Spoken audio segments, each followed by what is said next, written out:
who should write the user story and acceptance criteria? Is the product owner should do it, is the developer should do it, or the client should do it, or the scrum master should do it? And that seems to be an interesting thing. Yeah, this is something we have been hearing in most of our training programs also. Who should write the user story? Now, first, we also need to understand in which context this is asked. There could be a theoretical answer. If I am a service organization and I am only responsible for doing what I am expected to do based on someone is giving us some requirement, then I may have this contractual understanding that who should define the requirement. And in those particular cases, the person who is giving you the money should define the requirement. You should not be defining something and making on your own. Who will pay for it? You write your own story and make it.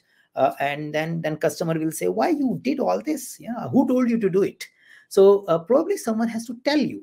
And now the person tells you by way of telling you the requirement or writing the user story. That could be a separate mechanics part of it, but someone has to tell you the requirement in case of you are having the vendor supplier kind of a relationship.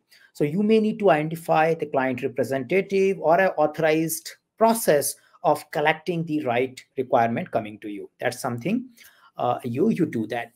Now, if it is a common team and you have our one goal of achieving as a product, then the situation gets changed. Now, all of you are together and you are working to figure out the details of the requirement and incrementally developing the product. In that particular case, all of us are together. It is not about the product owner doing something or a scrum master doing something. We are all together. Now, someone might be leading that effort. So we do expect the role played by product owner is expected to be a leader and facilitator when it comes to discovery, prioritization, elicitation of the requirement. So that should be the leading thing. Now, leading is a one thing and execution is the another thing. Sometimes the leader may end up doing the execution of those things as well. Sometimes the leader may take support, but the accountability remains with the leader. So if something is not working, if the right priorities are not coming, the leader has to own it.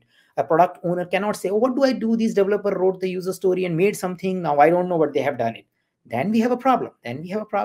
But yeah, once I have an accountability, I understand what has to be done.